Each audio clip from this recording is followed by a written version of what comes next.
अस्सलाम वालेकुम everyone, I hope you all are good. आज का जो हमारा टॉपिक है वो है जर्मिनल मैट्रिक्स हेमरेज। सबसे पहले आपको पता होना चाहिए कि जो हमारे जर्मिनल मैट्रिक्स होते हैं वो होता क्या है। बेसिकली जो हमारा जर्मिनल मैट्रिक्स है ना, इसके अंदर आपने ये 5 पॉइंट आपने लाजमी याद रखने हैं, जिससे आपको इसकी पैथोफिजियोलॉजी का पता चलेगा कि क्यों हमारे ब्रेन के अंदर ये डिज़ीज़ हो रही है। अब देखिए, फ़र्स्ट ऑफ़ ऑल जो जर्मिनल मैट्रिक्स होता है ना, ये हमारे ब्रेन के अंदर होता है। कहाँ पे होता है? ब्रेन के अंदर होता है, हमारे वेंट्रिकल्स के अंदर होता है।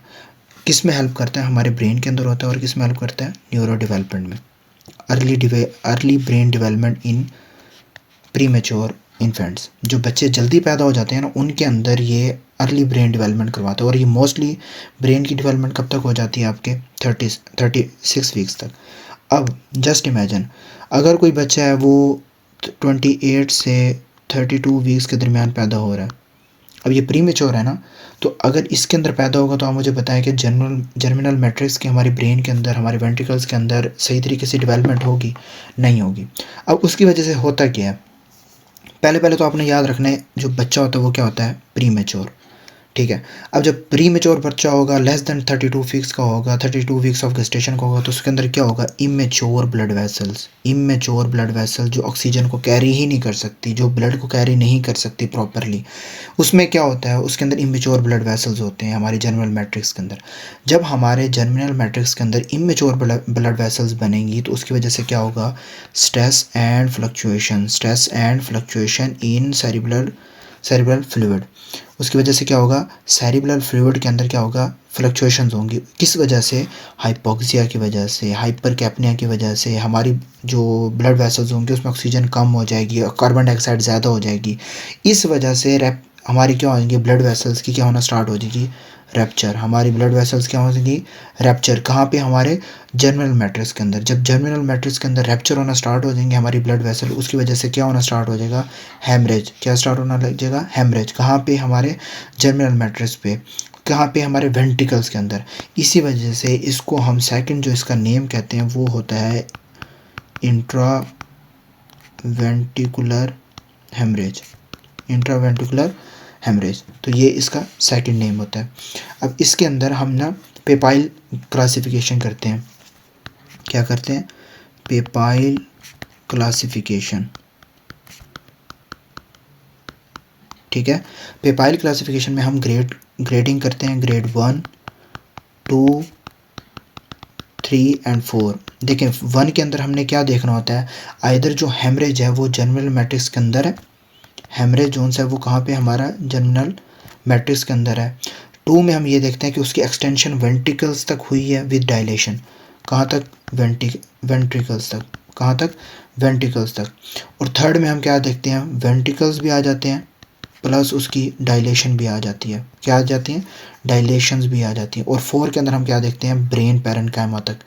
ब्रेन पैरेन्काइमा तक इन्वॉल्वमेंट हो जाती है इसकी। मोस्टली जो ये बच्चे होते हैं ना, ये एसिम्प्टोमेटिक होते हैं। तो यहाँ पे वही लिखा है, often occurring premature low birth due to fragility of their germinal matrix, highly vascular organ important in the fetal neuro development. ये वही बातें, कॉज बाय डिक्रीज सेरिब्रल जो फ्लो है वो क्या होगा? कम हो जाएगा, लीडिंग टू इस्कीमिया एंड ये आपने ये 5 पॉइंट याद रखने हैं आपको। जर्मिनल मैट्रिक्स हेमरेज या इंट्रावेंट्रिकुलर हेमरेज के अंदर कोई भी मसला नहीं आने वाला। मोर सीवियर केसेस, मोस्टली जो बच्चे होते हैं ना वो एसिम्प्टोमेटिक होते हैं। क्या होते हैं? एसिम्प्टोमेटिक। लेकिन जब बच्चा प्रेजेंट करता है उसको क्या हो सकता है? एपनिया हो सकता है, हेमरेज। आपने हेमरेज तो नॉर्मल है ना, हेमरेज हो सकता है, ब्रैडीकार्डिया, डीसैचुरेशन, सीजर्स, लेथार्जी। ठीक है। Bulging fontanelle. क्या होता है? बल्जिंग फोंटानेल। डायग्नोज हम कर सकते हैं एमआरआई, सीटी स्कैन या क्रेनियल अल्ट्रासाउंड करवा सकते हैं। मैनेजमेंट में हम उसको सपोर्टिव, हमने इज़ ऑफन सपोर्टिव मैनेजमेंट देंगे। ठीक है। उसके अंदर रिस्पायरेटरी और कार्डियोवास्कुलर के जो स्टेटस होगा वो चेक करेंगे, उसको सपोर्ट करेंगे। ठीक है। ये है आपका जर्मिनल मैट्रिक्स हेमरेज। अगला जो हमारा टॉपिक है वो है एपनी ऑफ प्री मेच्योरिटी। देखिए, नॉर्मली ना एक नॉर्मल फिजियोलॉजी होती है कि हमारी बॉडी के अंदर जो ब्रेन स्टेम्स होते हैं ना, ब्रेन स्टेम्स वो क्या कंट्रोल कर रहे होते हैं? वो हमारे कंट्रोल कर रहे होते हैं ब्रीदिंग को। हमारी ब्रीदिंग को क्या कर रहे होते हैं? कंट्रोल। अब एक चीज़ नॉर्मली सोचें कि एक ब्रेन स्टेम्स बने ही नहीं, उनकी एग्जिस्टेंस ही नहीं है। वो तो एक बच्चा है, वो प्री मेच्योर है, और वो पहले मतलब प्री मेच्योर जो इन्फेंट्स हैं उनके अंदर जब वो 37 वीक से पहले पैदा हो गए हैं, और वो एक चीज़ बनी नहीं है, तो उसकी वजह से मुझे बताएं क्या वो नॉर्मल ब्रीदिंग कर सकते हैं? नहीं कर सकते। तो उसकी वजह से क्या होगा? Incomplete regulation of breathing rhythms, incomplete regulation of breathing rhythm. कैसे? देखें, पहली बात तो यह है कि बच्चा है इमेच्योर। बच्चा क्या है? इमेच्योर, मतलब कि 37 वीक से कम, 37 वीक से कम, ठीक है, एक चीज़। दूसरी चीज़, इसके अंदर इमेच्योर रिस्पायरेटरी सेंटर्स होते हैं। किन के अंदर? पोन्स एंड मेडुला के अंदर। ये क्या है? Immature respiratory centres. अब हमारी बॉडी के अंदर जब इमेच्योर रिस्पायरेटरी सेंटर्स होंगे तो उसकी वजह से क्या होगा? Under developed chemoreceptors, under develop chemoreceptors. क्या? Reduce response to carbon dioxide and oxygen exchange. अब इसके अंदर जब कार्बन डाइऑक्साइड और ऑक्सीजन की चेंजेस नहीं हो रहे होंगे, एक दूसरे से एक्सचेंज नहीं हो रहे होंगे, तो उसकी वजह से क्या हो सकता है? Past breathing. पास्ट ब्रीदिंग, जब हमारी बॉडी के अंदर ऑक्सीजन और कार्बन डाइऑक्साइड की एक्सचेंजिंग नहीं हो रही, उसकी वजह से क्या होगी? Past breathing more than 20 second, more than 20 second. इसको हम कहते हैं एपनिया एपिसोड्स। एपनिया एपिसोड, जिसके अंदर ब्रैडिकार्डिया भी होता है। जब प्रेजेंट करता है पेशेंट तो उसके अंदर क्या हो सकता है? Bradycardia plus oxygen, oxygen desaturation. Remember, ये 2 पॉइंट आपने लाजमी याद रखने हैं, ब्रैडिकार्डिया एंड ऑक्सीजन डीसैचुरेशन। फिर इसकी डिफरेंट टाइप्स आ सकती हैं। उन टाइप्स में क्या है? एक है central apnoea, obstructive apnoea, mixed apnoea. Central में आपकी रिस्पिरेटरी एफर्ट लैक करेंगी, ओबेसिटी, ऑब्स्ट्रक्टिव के अंदर हमारे एयरवेज ब्लॉक हो जाएंगे, और मिक्स्ड के अंदर दोनों चीज़ें आ जाएंगी। अब पेशेंट आपके पास कैसे प्रेजेंट करता है? पेशेंट जब आपके पास आएगा तो उसे क्या होगा? एक होगा apnoea episodes, bradycardia less than 100 beats per minute, pale होगा, पेलर, साइनोसिस हो सकता है, ठीक है। तो इस तरीके से आपको पेशेंट प्रेजेंट करेगा। सेम वही बातें यहाँ पे लिखी हैं कि मोर देन 20 सेकंड से ज़्यादा होगा, प्रीमेच्योर इन्फेंट होगा, लेस देन 37 वीक से बच्चा जब होगा तो इमेच्योर होगा, सेंट्रल नर्वस सिस्टम सही तरीके से नहीं बनाओगे, all infant with gestation less than 28 second के अंदर, 28 वीक्स के अंदर, सॉरी 28 वीक से पहले जो बच्चा पैदा होता है उसके अंदर होता है। Present with episodes of intermittent apnoea with bradycardia desaturation, मैंने आपको सारे बता दिए हैं। Diagnosis, clinical alternative cause should be ruled out, treatment involving non invasive ventilation and methylxanthine with. अच्छा, इसके अंदर जो ट्रीटमेंट है ना वो आप याद कर लें कि जो इसका ट्रीटमेंट होता है वो है CPAP, CPAP plus आपने ये वाली मेडिसिन देनी है drug of choice. Drug of choice ये होती है such as caffeine which stimulate the respiratory drive. CPAP लाजमी, चाहे आप स्लीप एपनिया पढ़ें, ऑब्स्ट्रक्टिव पढ़ें, सेंट्रल पढ़ें, मिक्स्ड पढ़ें, कुछ भी पढ़ें, एपनिया अगर आ गया है तो उसके अंदर जो ट्रीटमेंट ऑफ चॉइस होती है वो आपने सी पैप लाजमी देना होता है। वो मैंने आपको रिस्पिरेटरी डिस्ट्रेस के अंदर बता दिया था कि सी पैप कैसा प्रोसीजर होता है। प्लास्टिक की मशीन होती है, नाक के यहाँ पे रखी जाती है, समटाइम इन्फेक्शन काज कर देती है, बट इट्स इंपॉर्टेंट हमारी रिस्पिरेटरी के लिए, हमारी इंपॉर्टेंट होती है ये मशीन, ठीक है। तो ये हमारे बच्चों के अंदर लगाई जाती है। So this is of it about apnoea of prematurity. अब आ जाते हैं नेक्स्ट, आपका है न्यूनेटल एक्स्ट्राक्रैनियल इंजरीज। एक चीज़ याद रख लें कि जब भी बच्चा पैदा होता है तो उसके अंदर जब भी हम डिलीवरी के टाइम, यहाँ पे लिखा हुआ है ड्यूरिंग डिलीवरी, डिलीवरी के टाइम कुछ भी ऐसे इंजरीज हो जाए ड्यूरिंग डिलीवरी, ये इंजरीज होती हैं कहाँ पे होती हैं? हमारे सर के अंदर होती हैं। अब उसके अंदर कौन कौन सी होती हैं वो यहाँ पे, न्यूनेटल एक्स्ट्राक्रैनियल इंजरीज। पहले है कैपिट ससेडेनम। कैपिट सक्सीडिनम में होता क्या है इंपॉर्टेंट कि हमारी ना जो स्काल्प होती है ना उसके अंदर फ्लूइड की अकोमुलेशन होने लग जाती है। जो स्काल्प होता है उसके अंदर क्या होने लग जाती है? फ्लूइड की अकोमुलेशन। क्यों होने लग जाती है? Because of vacuum extraction. Vacuum extraction की वजह से, फॉर एग्जांपल कोई ना कोई हमारी आर्टरी वेन्स जो से वो डैमेज हो जाए, उसकी वजह से क्या हो जाए? हमारे ब्लड वेसल जो से वो रप्चर हो जाए, और उसकी वजह से क्या होगा? हमारे स्काल्प के अंदर क्या होने लग जाएंगी? फ्लूइड की अकोमुलेशन। यहाँ पे लिखा हुआ है एडिमा और haematoma of scalp that commonly occur due to secondary to the vacuum extraction located above the periosteum। Periosteum क्या होती है? हमारी जो ब्रेन होती है उसकी कवरिंग होती है, प्रोटेक्ट कर रही होती है।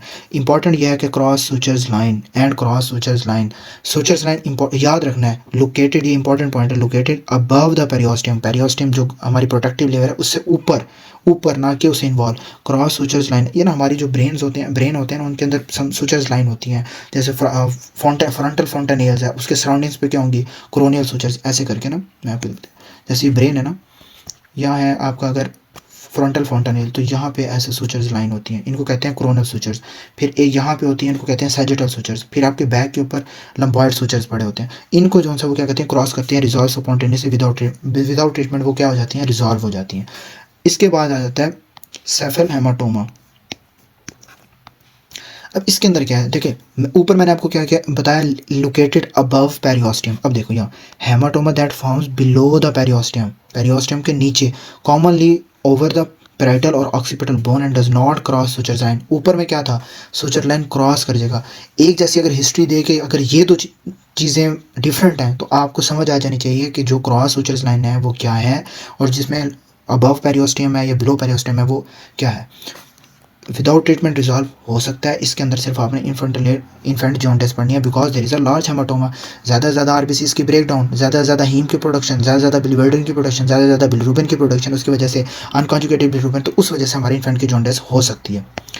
अब आ जाता है सबगेलियल हेमरेज। सबगेलियल हेमरेज में ना दो चीज़ें याद रखनी, एक गेलिया एपनेरोटिका एक चीज़, दूसरा आपने याद रखनी है पेरियोस्टियम। एक याद रखनी है आपने गेलिया स्काल्प्स, गेलिया एपनेरोटिका। होता क्या है, ये टफ लेयर होती है आपकी, किसकी बनी होती है, डेंस फाइब्रस टिश्यूज़। और एक आपने याद रखना है पेरियोस्टियम। ऊपर भी आप पढ़ के हैं, ये हमारी क्या होती है, मेम्ब्रेन कवरिंग होती है किसकी, स्कल की। इतना तो आपको पता ही होगा।